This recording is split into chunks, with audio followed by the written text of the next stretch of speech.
सौरभ भारद्वाज ने press conference कर कहा कि कल जो बीजेपी ने जवाब दिया उसमें उन्होंने मान लिया है कि उनको जानकारी है कि यह कंपनी ब्लैक लिस्टेड है और उनको यह भी जानकारी है कि इस कंपनी को ठेका दिया गया है। उन्होंने कहा कि शर्म की बात यह है कि उन्होंने यह नहीं कहा कि अब इसका ठेका हम कैंसिल कर देंगे। भाजपा के प्रदेश अध्यक्ष आदेश गुप्ता की तरफ से आया है, उनके पार्षद संजय ठाकुर के ऊपर जो आरोप लगे हैं, जो वीडियो हमने दिखाए, जो जालसाजी की फर्जीवाड़ी की कंप्लेंट पुलिस के अंदर कई बार की जा चुकी है, यानी कि भाजपा जानती है और मानती है कि उनके यहाँ भ्रष्टाचारी पार्षद है, मगर अपनी मजबूरियों के कारण उनके ऊपर कोई कार्रवाई करने की बात नहीं कर रहे हैं।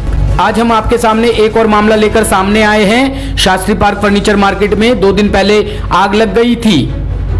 कोर्ट ने आदेश दिए थे कि उनको पक्के ठिये दिए जाए, जो कि 70,000 एमसीडी की तरफ से मंजूर किया गए थे, लेकिन एमसीडी ने वह पैसे इन लोगों को नहीं दिए और इन्होंने अपने ठिये पर अपनी तरफ से ही बनाए। वहीं सौरभ भारद्वाज ने एमसीडी पर आरोप लगाते हुए कहा कि एमसीडी को अब इन जीटीए पक्के ठिये बना के दे और दुकान में जो आग लगी थी उनकी भी सहायता करे।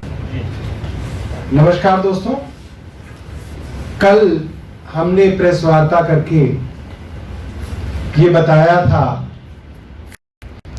कि कैसे एक सिक्योरिटी एजेंसी जिसको गड़बड़ी और भ्रष्टाचार करने के कारण स्वयं एमसीडी ने ब्लैकलिस्ट किया था, उसके कमिश्नर ने ब्लैकलिस्ट किया था, उसी ब्लैकलिस्टेड कंपनी को करोड़ों रुपए का एक बड़ा ठेका टेंडर जो है एमसीडी ने दिया है। मुझे बड़ी खुशी हुई कि कल जो बीजेपी ने जवाब दिया उसमें उन्होंने मान लिया कि उनको जानकारी है कि यह कंपनी ब्लैकलिस्टेड है और उनको यह भी जानकारी है कि इस कंपनी को ठेका दिया गया है।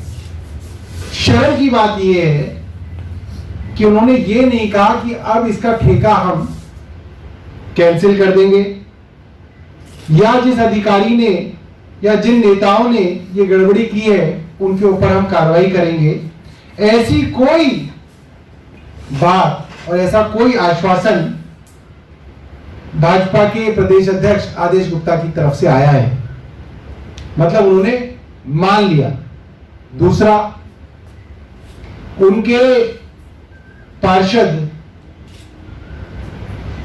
संजय ठाकुर के ऊपर जो आरोप लगे, जो वीडियो हमने दिखाई, जो जालसाजी की फर्जीवाड़े की कंप्लेंट उनके ऊपर पुलिस के अंदर कई बार की जा चुकी हैं,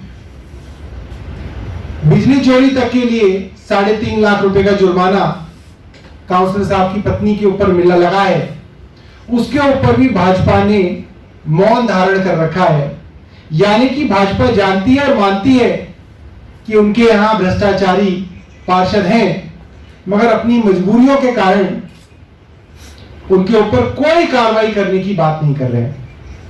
आज हम एक और मामला आपके सामने लेके आए हैं। यह मामला है शास्त्री पार्क की फर्नीचर मार्केट का। कुछ दिनों पहले यहां पे कुछ जो थड़े थे, एमसीडी के थड़े थे, उसमें आग लग गई। 272 थड़ों के अंदर आग लग गई है, मगर एमसीडी की तरफ से उनका कोई नेता, कोई मेयर, कोई स्टैंडिंग कमेटी का आदमी, कोई कमिश्नर इन लोगों की सुध लेने नहीं पहुंचा है। ये बता दें कि 734 थड़े तहबाजारी के अनुसार यहां पे कोर्ट के आदेश के बाद दिए गए थे। ये वो लोग थे जिनको जामा मस्जिद और मीना बाजार से हटाकर यहां पे बसाया गया था। इनको थड़े कोर्ट के अंदर लंबी लड़ाई के बाद दिए गए थे और एमसीडी को 60 लाख रुपए खर्च करके इनको थड़े बनाकर देने थे। ये स्कीम भी एमसीडी ने सैंक्शन की थी, मगर अभी तक किसी आदमी को उन्होंने थड़ा बना के नहीं दिया था। लिहाजा ये जो टेम्परेरी मार्केट थी इन लोगों ने खुद बनाई थी, मगर अलॉटमेंट एमसीडी की तरफ से था और आग लगने के बाद एमसीडी की तरफ से कोई भी मदद जो है इन्हें नहीं दी जा रही है।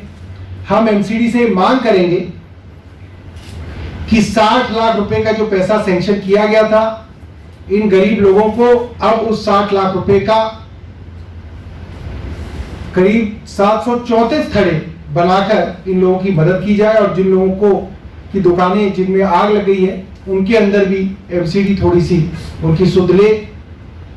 कल हमारे एमसीडी के नगर निगम के लीडर ऑफ अपोजिशन और काउंसलर्स वहां गए थे और लोगों ने उन्हें बताया कि ना वहां एमसीडी ने सड़क बनाई है ना वहां पे टॉयलेट्स हैं, तो ये व्यवस्था भी एमसीडी बनाए, इसकी हम उनसे विनती करते हैं।